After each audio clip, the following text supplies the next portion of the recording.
My name is Derrick Broze. For the last 10 years, I've worked as an investigative journalist, hosting a radio show, writing books, and producing numerous documentaries about the realities of child trafficking, the dangers of technology, and indigenous struggles. Now, I aim to uncover whether there exists a network of individuals and institutions which ties these issues together. Many researchers posit the existence of an international cartel which covertly manipulates world events for their own benefit. Are these claims simply fantasy and paranoid delusion, or is there truly an agenda to subvert humanity to the demands of the pyramid of power?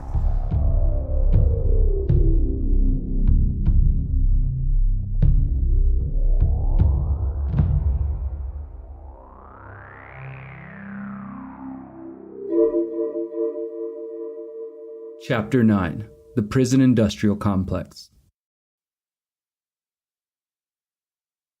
We have now peered into the reality of corruption, lies, and disinformation, which is designed to keep the people of the world blissfully unaware of the true source of their pain. We have identified another layer of the pyramid of power: the big wireless firms, the big oil titans, also known as the oligarchy, the big pharmaceutical corporations, and the medical cartel. And finally, the ways in which the food system and food itself is used as a weapon against the people. Now, our journey continues as we progress further into the labyrinth of a hidden history and deep politics. What other pieces of the pyramid of power are waiting to be revealed? While we have thus far focused on various institutions and organizations which seek to impede or disempower the people, we also need to take a moment to look at the ways in which people are captured by industries which seek to profit off our bodies and minds. More specifically, we need to understand the ways in which the prison system, the laws passed by governments and enforced by police, and a number of intersecting factors can prevent the people from being free and reaching their full potential. We need to understand the prison industrial complex. The prison industrial complex is often described as overlapping interests of government and industry who use surveillance, policing, and imprisonment as solutions to economic and political problems. It is a web of relationships involving public and private prisons, the companies who offer probation and parole services, the police, the courts, and the transportation, feeding, and selling daily necessities to prisoners. Critics argue that this confluence of organizations see a spike in crime as a business opportunity rather than a social problem to be solved for the betterment of society. These critics believe that the prison industrial complex leads to more crime because the source of their profits is prisoners, and thus they have a perverse incentive to maintain criminal activity. The nonprofit, nonpartisan think tank Interrogating Justice calls the PIC, quote, a symbiotic relationship between police departments, court systems, probation offices, transportation companies, food service providers, and many others, all of which ultimately benefit from maintaining incarceration. In recent years, critics of the prison systems have begun including privatized immigration detention centers in their analysis. These holding facilities, which are often unsafe and lacking adequate supplies to house families and children, are used to imprison undocumented immigrants for indeterminate amounts of time. According to a 2018 report from the New York Times, 73% of immigrants detained in the U.S. are housed in private facilities.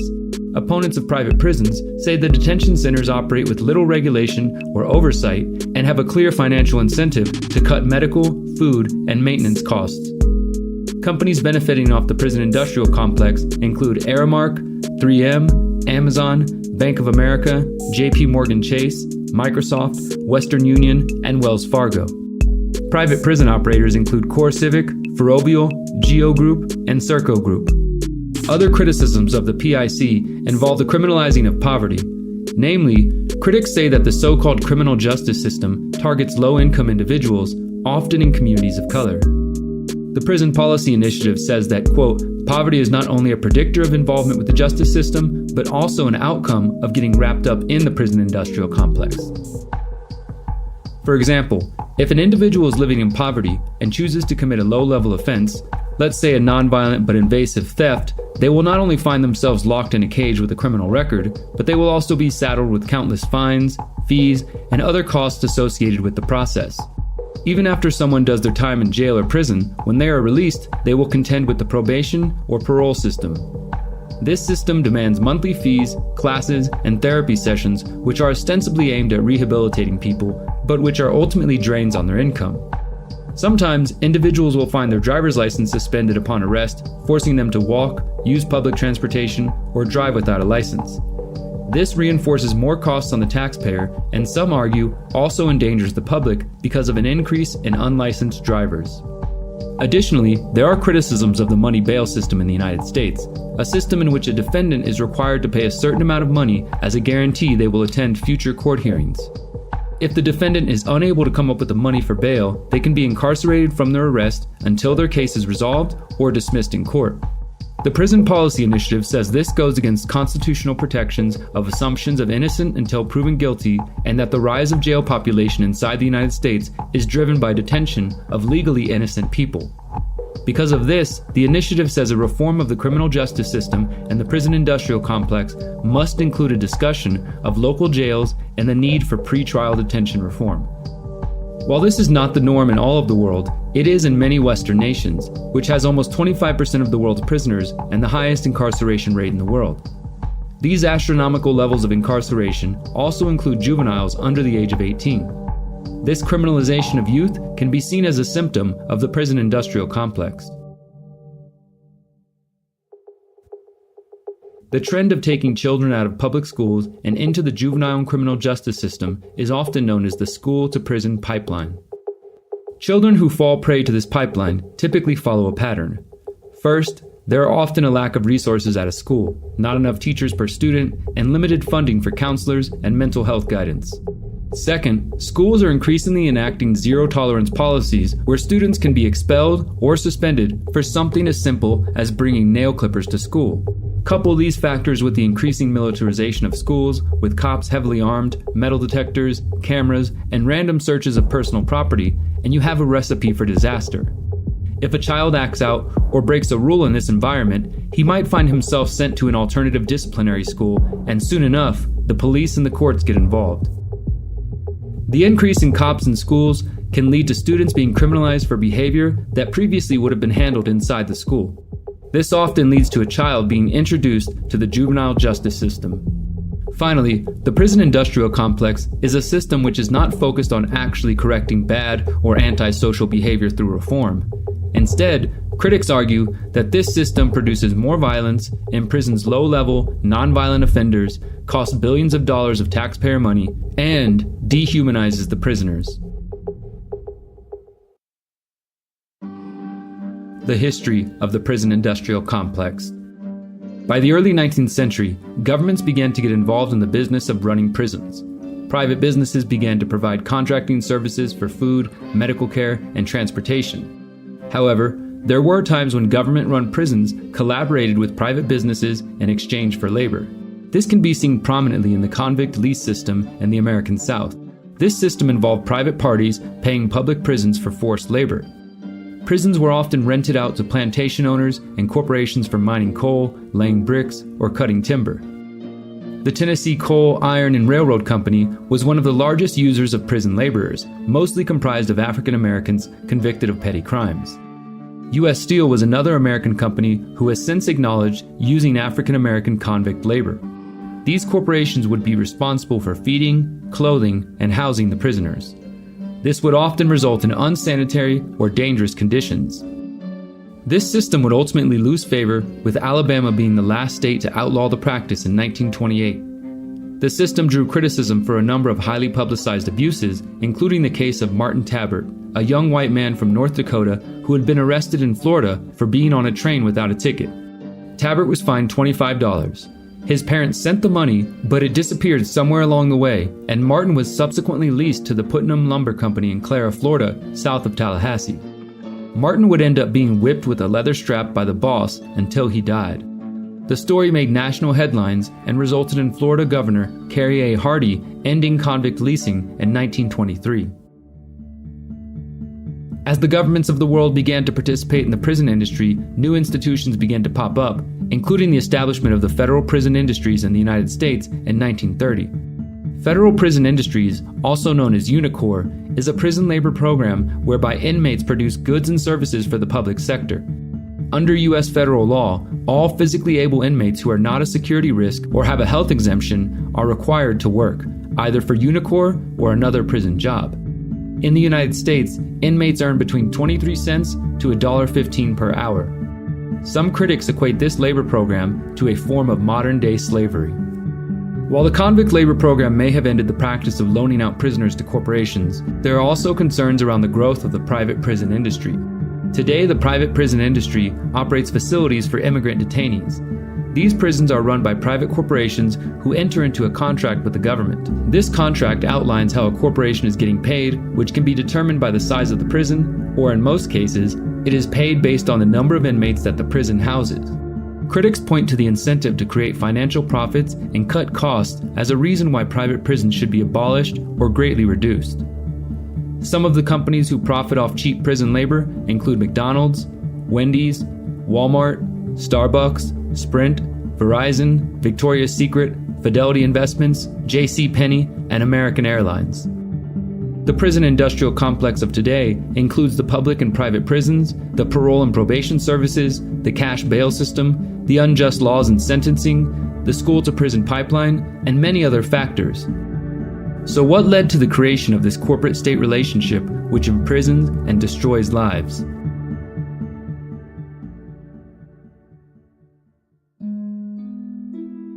The causes of the prison industrial complex. A 2014 report by the National Research Council identified two main causes of the increase in the United States incarceration rate over the previous 40 years: longer prison sentences and increases in the likelihood of imprisonment. The NRC claims the longer prison sentences were the main driver of increasing incarceration rates since 1990. These longer sentences are part of so-called three-strike rules, where a prisoner is given lengthy mandatory minimum sentences after 3 arrests. In the United States, these practices can be traced to the government's war on drugs, a campaign launched in the early 1970s aimed at criminalizing and punishing drug trafficking and use. We must wage what I have called total war against public enemy number one in the United States, the problem of dangerous drugs. American presidents Richard Nixon and Ronald Reagan introduced anti-drug legislation with harsher punishments. During this time, incarceration of nonviolent drug users became the norm. Many critics of the prison industrial complex point to the drug war as the main cause of the growth of the prison system. From the 1970s on, Americans were subjected to jail and prison for nonviolent drug offenses, such as using drugs or simply being in possession. This resulted in imprisoning and ruining of millions of people's lives. The tough on crime and drugs mentality was embraced by then New York Governor Nelson Rockefeller of the infamous Rockefeller family. In January 1973, Rockefeller rolled out a political campaign focused on ending the use of drugs and pushing for mandatory prison sentences of 15 years to life for those caught with small amounts of cannabis, cocaine, and heroin. I have one goal, one objective, and that is to stop the pushing of drugs and to protect the innocent victim. It is this legacy which spread around the United States and parts of the world and has created a worldwide prison industry. As of January 2022, the U.S. Federal Bureau of Prisons says 45% of federal inmates are incarcerated because of drug convictions. However, in many places around the world, we have seen a shift in the last 2 decades as relatively harmless substances like cannabis become legalized or decriminalized. This is also due in part to a resurgence of research on psychedelic substances like mushrooms, LSD, and MDMA. More and more people are seeing the drug war as a cause of more harm rather than a solution. Ultimately, the wider acceptance of certain substances has not necessarily led to retroactive policy shifts. The fact is, there are still people sitting behind bars for drug charges in states or nations which have reduced penalties for drug use or possession. This is why a growing number of criminal justice activists are calling for freeing prisoners who are held for drug charges based on drugs which are now legal or decriminalized, including cannabis. After all, why should someone languish away in prison for weed or mushrooms or any substance that people outside the prison walls can use freely or even purchase legally at dispensaries? In places like Portugal, where the possession of all drugs was decriminalized in 2001, policies have shifted towards a health-focused approach. An individual who is caught in possession of drugs for personal use is treated as an administrative issue rather than a criminal one. In the last 20 years, Portugal has maintained lower rates of drug use and has seen the portion of prisoners sentenced for drugs drop from 40 to 15%. Despite fear-mongering that such a move would lead to more crime and more drug addiction, the opposite has been true. Many critics also believe the roots of the drug war itself stem from racism and a desire to criminalize Black and brown communities. There are arguments about the structural challenges facing Black and brown people resulting from a legacy of colonization, domination, and slavery, but there are also those who point directly to the words of officials within the Nixon administration.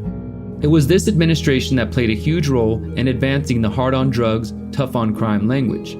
For example, in a 2016 article for Harper's Magazine, journalist Dan Baum recounted a story told by John Ehrlichman, Richard Nixon's domestic policy advisor during his presidency. Quote, "You want to know what this is really all about?" Ehrlichman asked in regards to the drug war. The Nixon campaign in 1968 and the Nixon White House after that had two enemies, the anti-war left and Black people. You understand what I'm saying? We knew we couldn't make it illegal to be either against the war or Black, but by getting the public to associate the hippies with marijuana and the Blacks with heroin, and then criminalizing both heavily, we could disrupt those communities. We could arrest their leaders, raid their homes, break up their meetings, and vilify them night after night on the evening news. Did we know we were lying about the drugs? Of course we did. According to the Prison Policy Initiative, because people of color often face disproportionately high rates of poverty, they also suffer from the justice system's unequal treatment of poor people. Black Americans in particular are disproportionately likely to be incarcerated and to receive the harshest sentences, including death sentences. However, despite the criticism of the drug war, mandatory minimum sentences, and subsequent mistreatment of people of color and poor people, recent research claims that these are not the root causes for the growth of the prison industrial complex. A Pew Research study released in 2020 found that the imprisonment rates of Black Americans have fallen by a third since 2006. In fact, Fordham University criminal justice expert John Pfaff claims the drug war and mandatory minimum sentences are not to blame for the growth in prison population. In his book, Locked In, The True Causes of Mass Incarceration and How to Achieve Real Reform, Pfaff uses facts and statistics to show that the focus on the drug war misses a lot about the reality of the criminal justice system. Pfaff places the blame for a lack of context around mass incarceration on the 2010 book The New Jim Crow, Mass Incarceration and the Age of Colorblindness by Michelle Alexander, which he says leaves out important factors. He says it's not drug offenses that are driving mass incarceration, but violent crime. Quote, "In reality, only about 16% of state prisoners are serving time on drug charges, and very few of them, perhaps only around 5 or 6% of that group, are both low-level and non-violent." He also says the federal government is not the leader in mass incarceration, but rather prison systems on the state and local level which are leading the charge. While Pfaff acknowledges that police and lawmakers are part of the problem, he says the conversation also fails to mention the role played by prosecutors who are often out of the public and political spotlight. This blind spot for prosecutors obscures the fact that local and state prosecutors are incredibly powerful in the U.S. criminal justice system because they have the ability to prosecute however they see fit. This can be seen in cases where district attorneys have decided to refuse certain nonviolent cases. For example, if a DA decides they no longer want to enforce cannabis laws in an area where cannabis is still considered illegal, the police have no choice but to cooperate and ignore those offenses. Also, more than 90% of criminal cases are resolved through a plea agreement, putting the prosecutors and defendants largely in charge of which cases result in imprisonment and which do not. The reports by the U.S. Bureau of Justice Statistics show that in state prisons, the majority of prisoners are in for violent offenses such as murder, manslaughter, robbery, assault, and rape, while less than a quarter are in for nonviolent drug offenses. Pfaff argues that this context illustrates why mass incarceration happened. He believes it was an overreaction to the massive waves of violent crime in the 1970s, 80s, and 90s. This overreaction, he says, is what led to mass incarceration and the growth of what we now know as the prison industrial complex.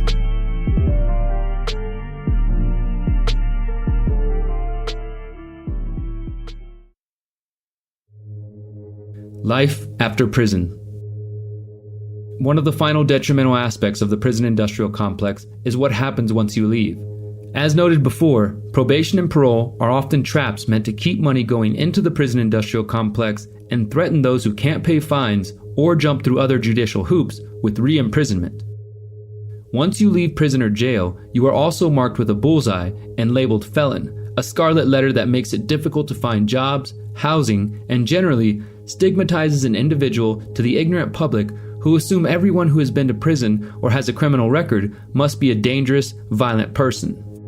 Felons also have difficulty getting student loans, public housing, welfare support, and have higher rates of recidivism, homelessness, and suicide. For many former convicts, it feels like once you have been marked, the world gives up on you. I can speak from personal experience in this area of research. When I was 20 years old, I became addicted to drugs and was arrested. I was convicted of felony drug possession and sentenced to probation and prison time. In the end, I would serve 18 months behind bars before being released as a felon. I had firsthand experience of being denied housing, being denied jobs, and generally being judged for having a felony on my record.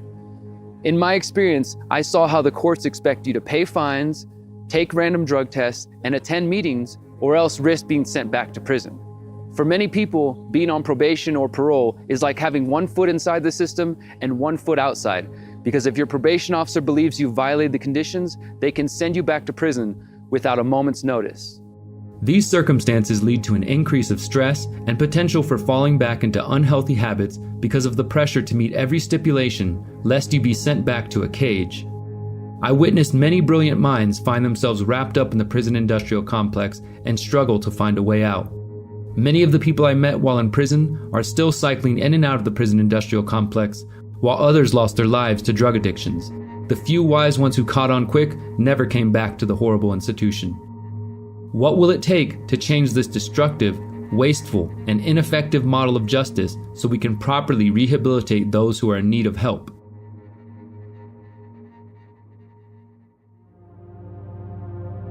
Solutions. There are several potential solutions with which to tackle the prison industrial complex. The first involves attempts at using politics or legislation to overhaul and reform the prison systems. In 2018, former President Donald Trump passed the First Step Act, which was heralded as the first serious attempt at reform of the criminal justice system in decades. The First Step Act introduced several measures, including a good time credit fix, which saw 3,100 people released in July 2019. Some were released a few days early, others were released months before their original sentences. The First Step Act also expanded retroactive changes to drug law, allowing people who had been convicted of possession of a small amount of crack cocaine to be released early.